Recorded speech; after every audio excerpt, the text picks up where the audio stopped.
கடவுள் ஏன் அவதாரம் எடுக்கிறாரு? கிருஷ்ணா அர்ஜுனன் கேட்குறான், கிருஷ்ணா நீ தான் எல்லாத்துக்கும் மேலானவன், உனக்கு பிறப்பே கிடையாதுன்னு சொல்கிற, இறப்பு இல்லைங்கிற, அப்புறம் எதுக்காக எங்களுக்கு நடுவில் வந்து கஷ்டப்பட்டு ஒரு மனுஷனா வந்து பிறக்கணும்? உனக்கு வேறு வேலையே இல்லையா? இதுக்கு கிருஷ்ணர் வந்து மாசாக ஒரு பதில் கொடுக்குறாரு. இன்னைக்கு வந்து உலக புகழ்பெற்ற ஸ்லோகங்கள் இது. யதா யதா ஹி தர்மஸ்ய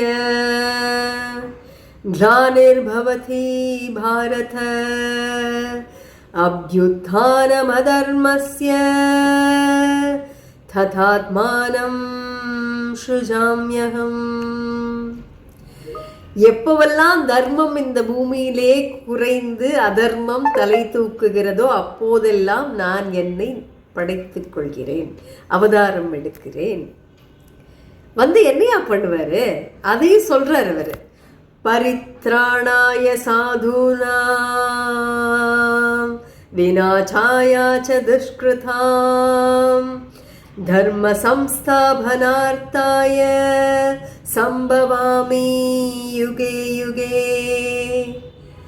நல்லவர்களை காக்கவும் தீயவர்களை அழிக்கவும் தர்மத்தை மீண்டும் நிலைநாட்டவும் நான் யுகந்தோறும் பிறக்கிறேன் அப்படின்னு கிருஷ்ணன் சொல்கிறான். இதை எப்படி புரிஞ்சுக்கலாம் அப்படின்னா, நம்மக்கிட்ட ஒரு கம்ப்யூட்டர் இருக்குது, அதில் வந்து பாட்டு கேட்கலாம், படம் பார்க்கலாம், வேலை செய்யலாம். திடீர்னு ஒரு வைரஸ் உள்ளே வந்து பூந்துருச்சுன்னு வச்சுக்கோங்களேன், ஃபைல்ஸ் எல்லாம் டெலீட் ஆகிடும் இல்லையா? நீங்கள் உடனே என்ன பண்ணுவீங்க? உடனே ஒரு ஆன்டிவைரஸ் சாஃப்ட்வேரை இன்ஸ்டால் பண்ணுவீங்க. ஒருவேளை வைரஸ் ரொம்ப பெருசாக இருந்ததுன்னா நீங்கள் சிஸ்டத்தையே ஃபார்வேர்ட் பண்ணிடுவீங்க, புதுசாக ஒரு ஓஎஸ்லாம் போடுவீங்க இல்லையா? இந்த உலகம் தான் அந்த கம்ப்யூட்டர்னு வச்சுக்கோங்க. இங்கே தர்மம் அப்படிங்கிற சாஃப்ட்வேர் சரியாக ஓடணும்.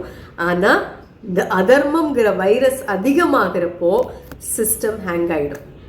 அப்போது மெயின் ப்ரோக்ராமர் கிருஷ்ணர் அவதாரங்கிற பேரில் ஒரு புது அப்டேட் கொடுக்க வர்றார். இதுதான் யுகந்தோறும் வருகிறேன் அப்படிங்கிறதுக்கு அர்த்தம்.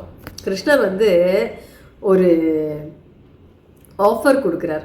யார் என்னுடைய பிறப்பையும் செயலையும் உண்மையாக புரிந்து கொள்கிறார்களோ அவர்கள் இந்த இறந்த பிறகு மீண்டும் பிறப்பது இல்லை, அவர்கள் என்னையே அடைகிறார்கள். அதாவது கிருஷ்ணர் வந்து ஏதோ ஒரு சாதாரண மனுஷனாக வந்து வேடிக்கை காட்டிட்டுலாம் போகலை.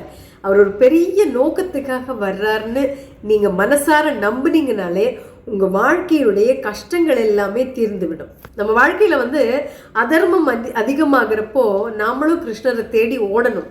அவர் நமக்காகவே ஏதோ ஒரு ரூபத்தில் கண்டிப்பாக வந்து உதவுவார். உலகத்தில் வைரஸ் அதிகமான கடவுள் வருவார், உங்கள் மனசில் வைரஸ் அதிகமான கீதை வரும். சிவாய நம.